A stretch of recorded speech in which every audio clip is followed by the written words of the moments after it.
Hello, welcome back to Bald and Board Games. I'm Bald. I'm Board. And we have a review for you of Brink by Ivy Studios. Yes, Brink was our first game here in August of our kind of grab bag month, plus Gen Con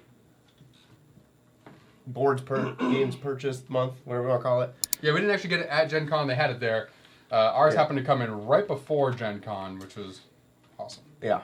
But yeah, so we're going to go through our typical review structure, talk about the rule book, the storage, gameplay, components, and design of Brink.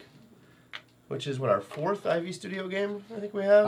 Moonrollers, Moonrakers. Moonrakers, Moonrollers, Fractured Sky. Now this. There, so we have Tend coming, and we have currently Pillars of Fate and Grafted. That's right, Pillars of Fate as well, that's right. Yeah, so we have Grafted as well, which is about them too. So, a good amount. Ivy, they make a lot of fun games. There's another one we'll probably end up picking up, which is one that came out a while ago, which we didn't get, which is Mystic Mischief, which seems like it'll be fun. Missed the boat on that one. But, yeah. All right.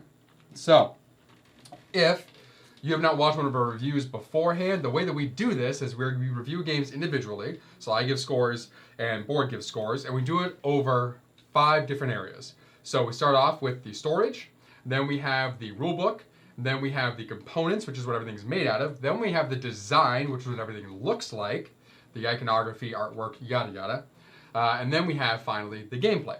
So we're each going to give a score out of 5 for those. And then, to get the final score for each category, we average our scores. And to get the final score for Bald and Board Games, which will tell you if this is a don't play, just play, must play, or perfect, potentially, it'll be the... Just okay. I said just play? Yeah. I meant just okay. Just play it. Just play it. That final total average score of all 5 categories of the Bald and Board together will give you that score. And to get a perfect, obviously you need a 5 out of 5 stars. So we will see where this falls. Yes. All right. Ready to jump in? Where it floats, because we're in zero gravity. True. True. Where it doesn't fall. Where it doesn't scream. Yes, they can't hear you. So, starting off with the storage. Yeah, so dive right in. Storage here for the game is this box. They designed a lot of the components very nicely, so they kind of crisscross. So, for example, these are the player trays, and you can easily stick 2 of them together, and it makes a nice fit into this size box. Mm-hmm. You have component trays will get stacked on top of here. All the cards have their own sections. Pieces have sections. All the specialty pieces have spots in the middle. And then rule books, game board, and a few other things go right on top.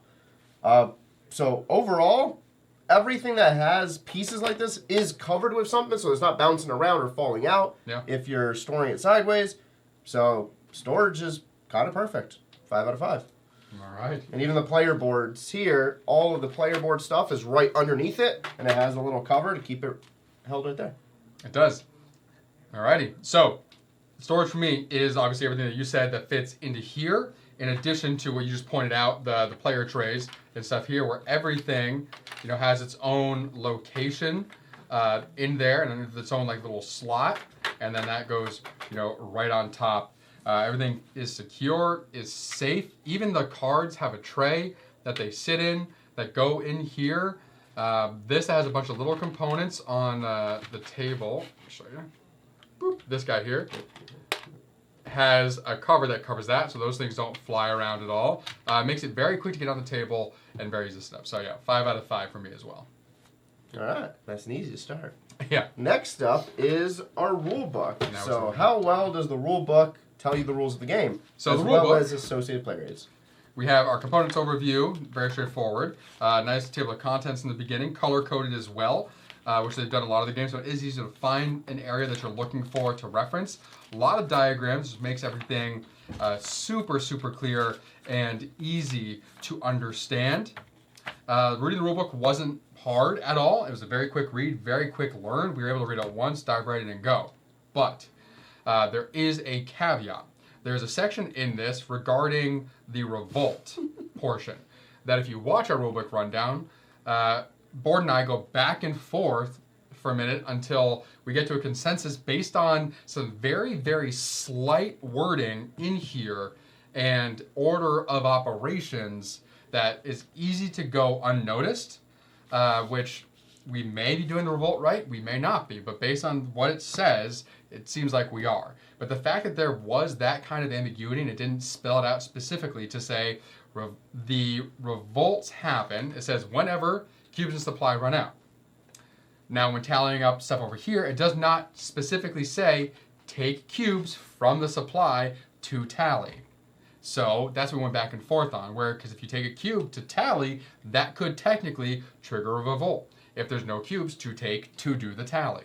So does that come from the supply or does it come from the extras? It doesn't say. So we ruled that it comes from the supply because in the beginning when you remove cubes, it says to remove them from the game, and technically that is part of the game. But due to the ambiguity, I gave the rulebook a 4.5.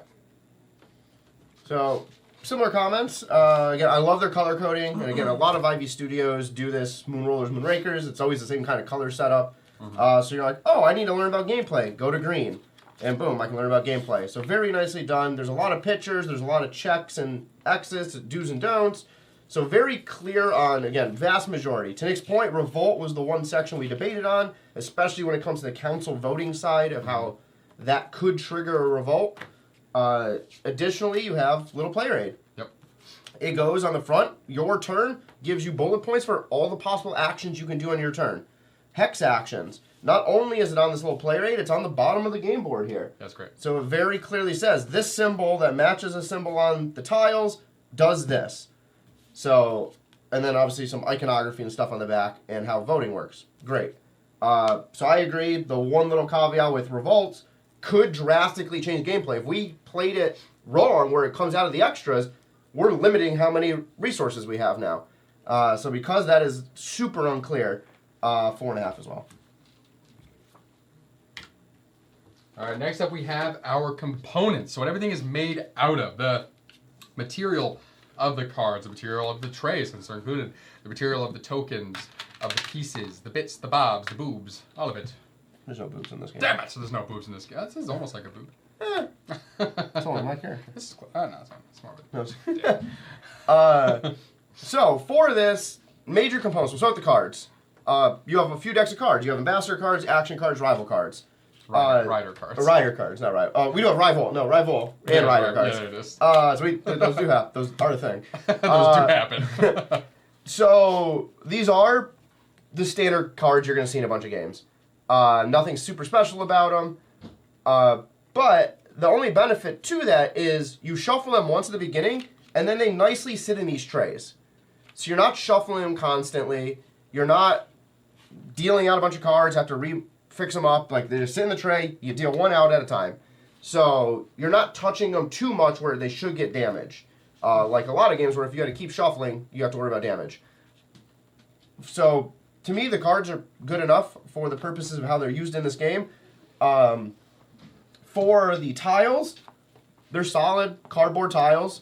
Some of them have holographics on the top, some don't. They all do, don't they? They do? I'm pretty sure they all do. No, oh, it does. Oh, yeah. All right. They're all holographic. So tiles, solid. Resources, there's 5 different types of resources, all vary slightly in how they look for the 5 different groupings. Player board over here, the player board itself is very flimsy, but you're not really moving it around that much. So you have your player board here, you store your resources, you have this little tray here for when it comes to voting. I'm not a fan of the design of this, but I'll talk about that in design. Not components, but the physical component itself is okay. All of the little pieces and everything are great, though. You have little ships that have spots to put everything in. Super solid component. Doesn't easily get damaged. Little add-ons that go right on top. So, because there's a few things that are a little wonky to me, I'm going to give it a 4. All right. And then the stupid thing.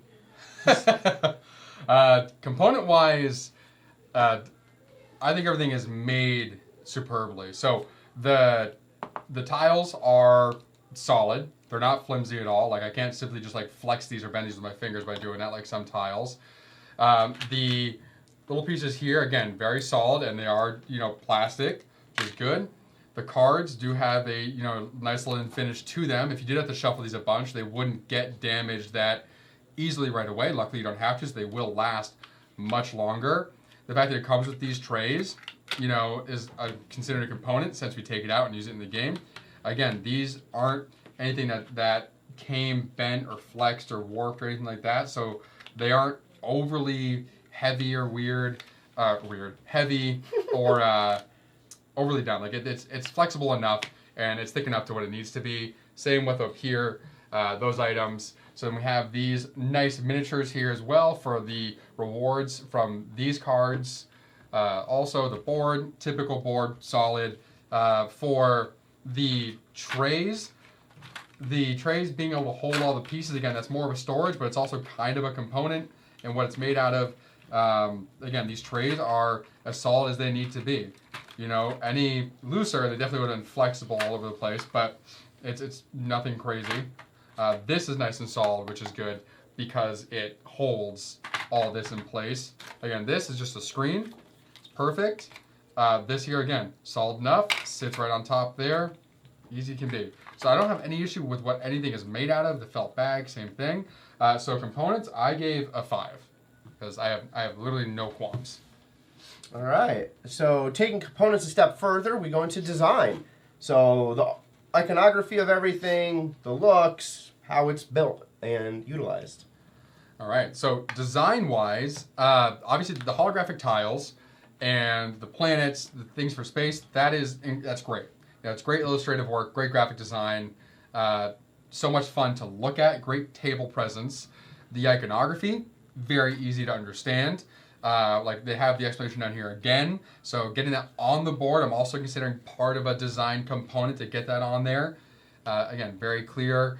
Where you're laying out the tiles and having that being very clear, the slight gloss as well, is great. Instead of this being like a tile game where you can randomly put them everywhere, you are confined, which keeps it nice and neat.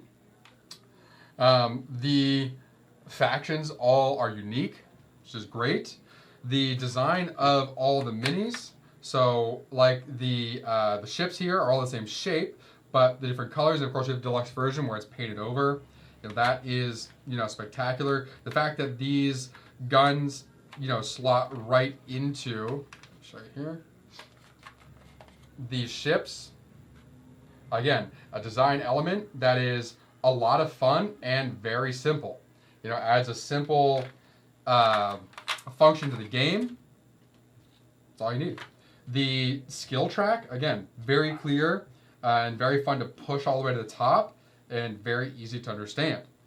For this over here, again, that even out of the design color goes like, hey, put yellow when you're setting it up. Yellow goes next to blue, green goes next to yellow, so on and so forth all the way through. So everyone is consistent and has the same layout on theirs. And then even just designing this thing to come out for when you vote. And then you have this simple screen in front, which I don't have a problem with. I think that's a wonderful, easy way to keep things a secret. That way you can pack it up and put it away easily enough. The actual cards here too, it's very clear what they do. It says on the bottom, but then you also have the picture, which is easy to understand. These can also be used for resources, which it has at the top. It tells you when you can use them down at the bottom. Again, everything is very intuitive and easy to understand. Having this track here so you can keep track of how things do and counting up the points. All of that. I don't have an issue with most of the design. There's one thing that bothers me, and that's the supplies. So these supplies are cool. They're unique. And that's the problem. Somebody, much like myself, pulling cubes out of this bag can tell the difference between them by feeling them. Because they are so unique, it's easy to tell what's what. And that's an issue when you're supposed to be pulling cubes out of a bag. If you are voting one way and you want mostly yellow to come out, you could shuffle and, grabbing, there's a yellow. And there's a yellow. Or there's the purple. So that's the one issue I have with design. I wish that these cubes were all the same shape and just different colors. if they're all the same shape and different colors, or even same shape but like have a symbol on them, even if you want to differentiate a little bit, different colors and a symbol on there. That made it harder to tell which specific cube you're taking out of the bag, and you could not sway the game. I had to, when playing, purposely reach in and grab quick, because much like you can't help card counting, I can't help paying attention to the way that something feels and picturing the actual cube in my mind. So it gets a 4.5 from me for design. All right. So for mine, starting off, I 100% agree. The look of the planets, all the space, great across all the tiles. I love how obviously it sorts out differently every game, but still looks super cool like you're in the solar system. Design of all the different types of minis, awesome. So kind of same thing, all the little minis that just attach into the ships. Mm-hmm. Super interesting idea. Both of these can easily pop in, and you're like, okay, it's in. To take it apart, boom, pops right out, pops right back in the board. Easy setup, easy takedown. Love that.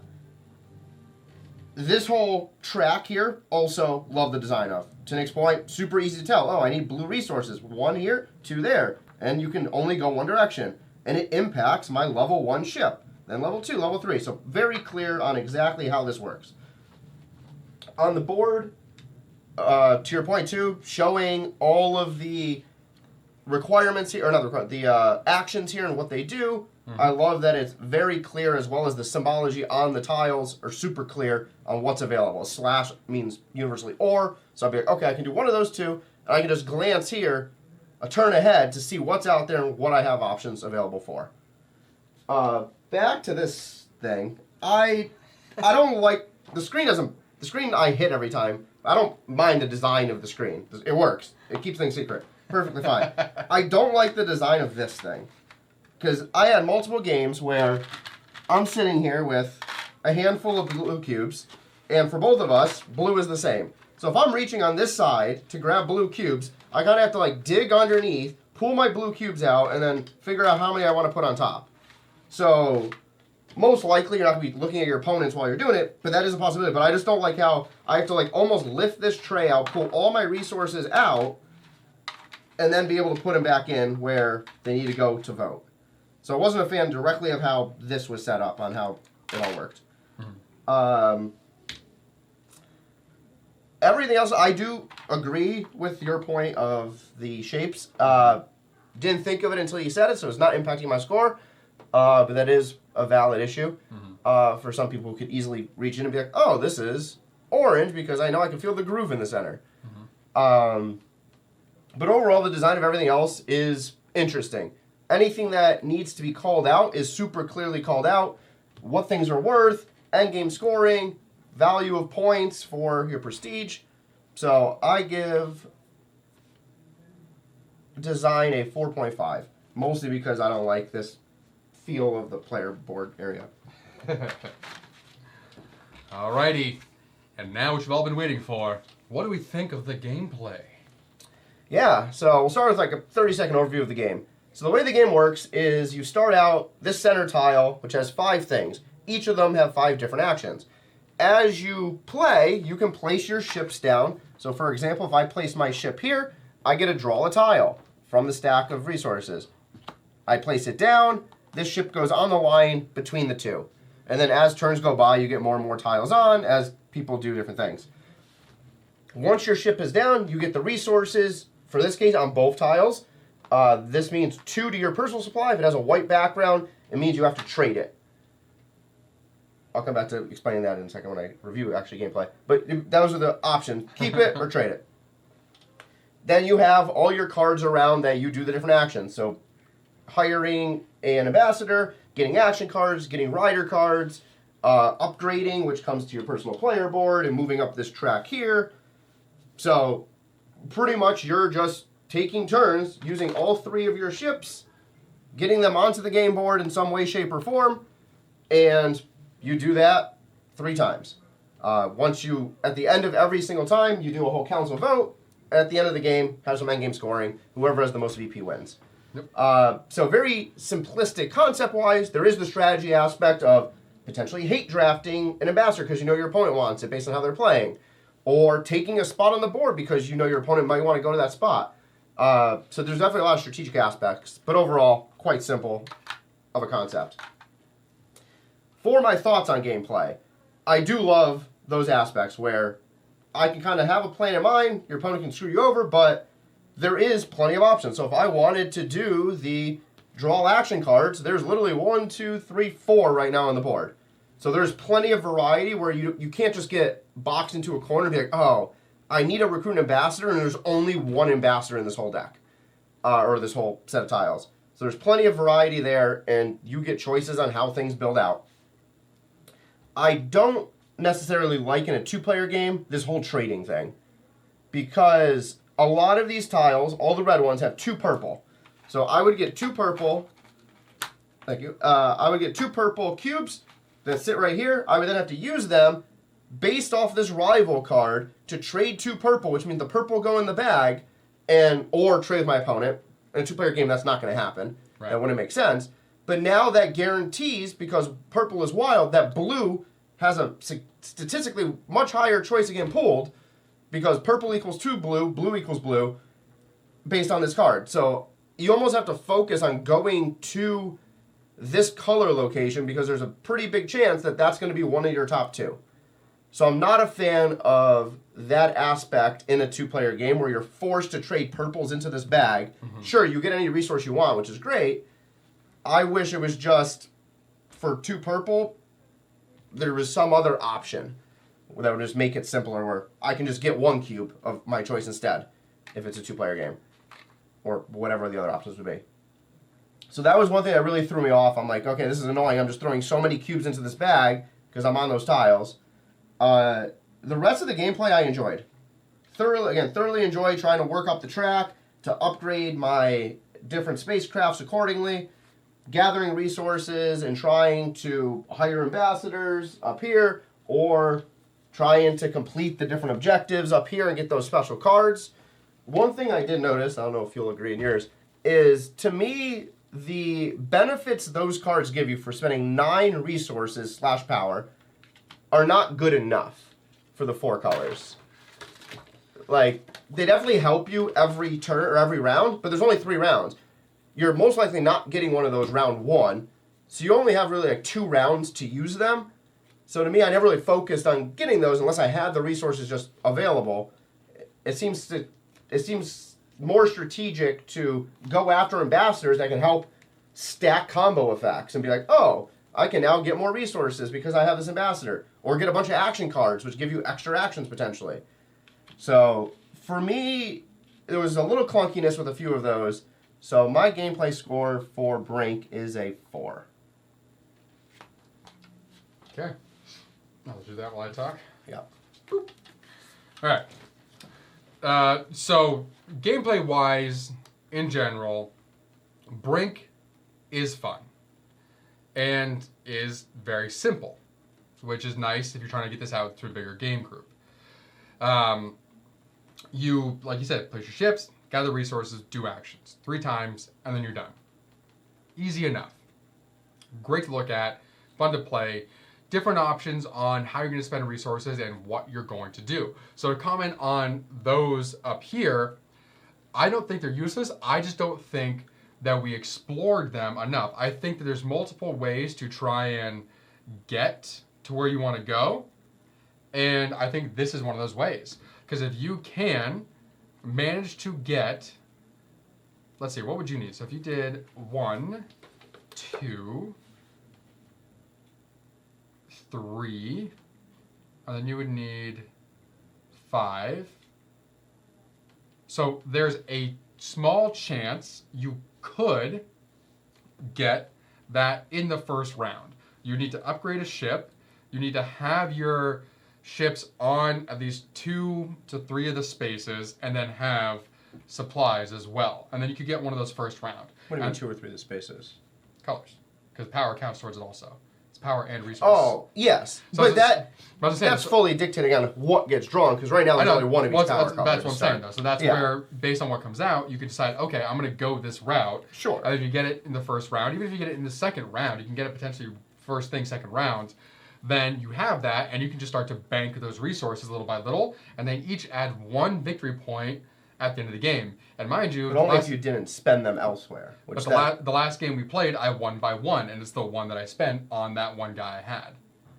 So that's beneficial. And then the actual thing down here is also beneficial. So being able to take 1 power away from an area and on your turn, so if you save that for your last turn, especially if you're going second in a 2-player game, you could sabotage me entirely. This one, adding +1, same thing, just the reverse way.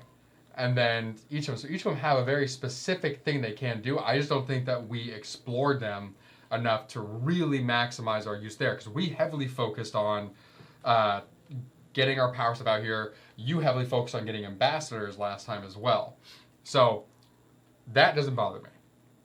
The ambassadors I like a lot too, that you can get those and they'll give you benefits as you keep going, which could potentially make those cheaper. Who knows? I agree that I understand the idea behind the rival card in a 2-player game. I get it. They did a similar thing in Fractured Sky, which I think the AI in Fractured Sky works way better. Yes. Here, I don't think this is needed. I think instead you could have done one of 2 things. So normally you can exchange 4 of any resource to get a resource of your choice. So do this. You can exchange 4 of any resource, and 2 of those can be from your trade section.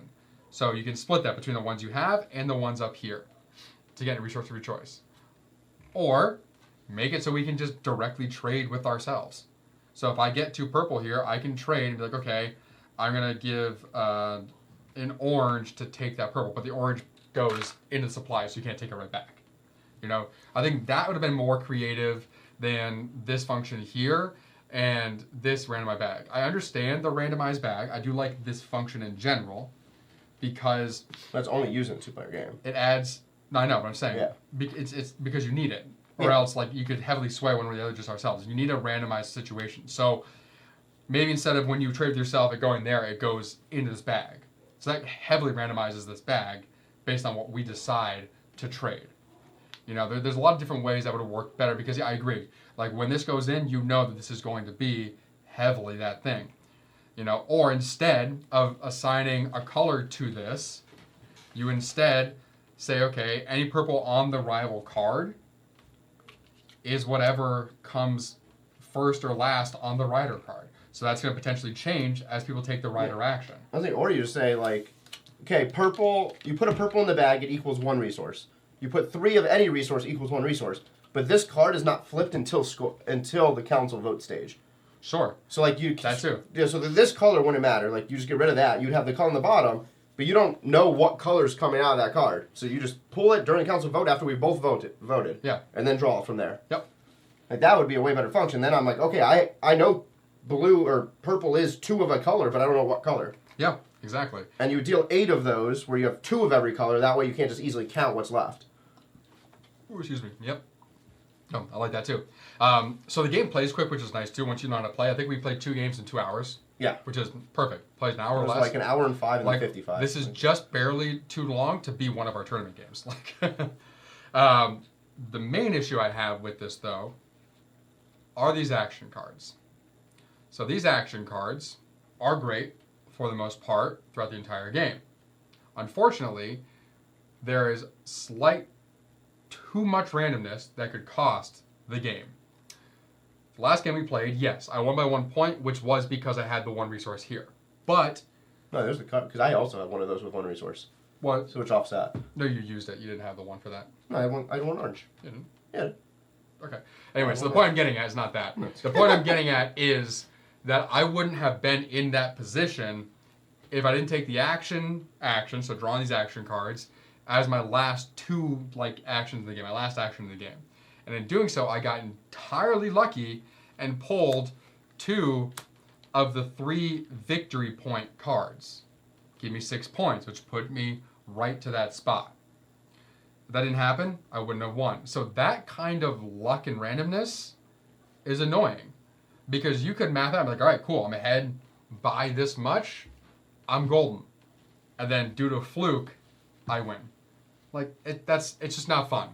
So either you need more of these in there, which there's 1 for each color. So there's 4, which is easy for one person to collect all 4, and then everyone else is screwed. Like, why keep playing?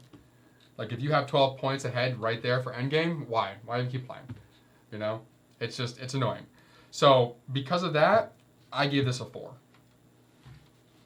All right. So now we'll go back through all 5 of those categories, give bold score, board score combined to stay what bold and board games collective score is, as well as give a quick tidbit of information as a recap, and then let you know overall what is the final bold and board game score for Brink. Alrighty. So starting off with storage, I give it a 5. Board give it a 5. So Bald and Board Games give storage a 5. For the rule book, Bald gave this a 4.5. I give this a 4.5. Overall, that holds perfectly at a 4.5. Our only little gripe was the revolt section, which could definitely change the outcome of the game. If we don't know if we played it right or wrong, as Nick mentioned. We think we did, but we don't know. Yep. For components, I give it a 5. Board give it a 4, which means Bald and Board give it a 4.5. Yeah, components. You know, there's I forget what your slight issue was with the components. What was your issue with the components? Why'd you knock it? Oh, I didn't like the flimsiness of this tray and kind of... Oh, that was component, not design? Yeah. Yeah. Yeah, my design was mostly this type of thing, but like the flimsiness of this and I had one other thing, I don't remember what I said. I don't know. For the reasons he said, yes. For the reasons I said, yes. Design. For design... we mostly loved everything. So Bald gave this a 4.5. I gave this a 4.5. Therefore, Bald and Board Games gives this a 4.5. There was just a few little things. Nick's main comment was the 5 different resources on how they're shaped very uniquely to each other, so you can easily in a 2-player game tell what you're drawing, as well as I just didn't like this little board thing here. So that's a green. As he hits the thing. Does it hit the thing? That's huh? You hit this. Oh, yeah. I know. That's got to be blue, right? Oh, I took 2 green? I didn't really took 2 green. That was took me out. I thought I took an orange. That's the blue. And that's yellow. Yeah. So 4.5 because of those small little things. For gameplay, I give it a 4. Board give it a 4. So overall, Bald and Board Games gives Brink a 4 for gameplay. So the rival card situation, these on the board for like the trading aspect doesn't work with 2 players. It's flimsy. We're never going to trade with each other, which is why they included the rival card, sure. But it's just it's too easy to know what the bag is stacked with and know what to vote. Yeah. So the whole situation they're trying to avoid by having the rival cards, they created by having the rival cards. So there's some improvement there. And then the complete randomness to get heavy points with these cards to take the win, it doesn't work. Like those 3s should be 1s. They should all be 1s. Put a bunch of 1s in there. Don't have 3-point cards. The swing is too heavy if you get multiple of them, which both of us did in multiple games. All right, so then for final tallies, so all 5 categories summed together for myself, I give Brink a 4.0. And all of mine, it gets a 4.5. So for Bald and Board Games, Brink officially gets a 4.5 out of 5. Yes, which makes that a certified Bald and Board Games. There we go. Must play game. Again, a lot of fun overall. It is super interesting. It fits in the IV realm of Moonrakers, Moonrollers. This fun, colorful vibe. And if we play this as a 3 or 4 person game, this could be close to perfect.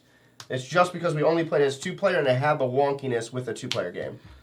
Yeah, I mean, my score wouldn't change in a larger game, honestly. So my gameplay might go up to a 4.5 from 4 in a 3 or 4 player game without this. Maybe. I still, like, between, mainly those action cards, it's still too easy for one person to, like, clearly, like, in one turn, I got 2 of them. Like, it's too easy for one person to bank up those points and have those in their hand and hold on to them. And then again, with the resources, like, that portion changes because the bag's gone. So that is good.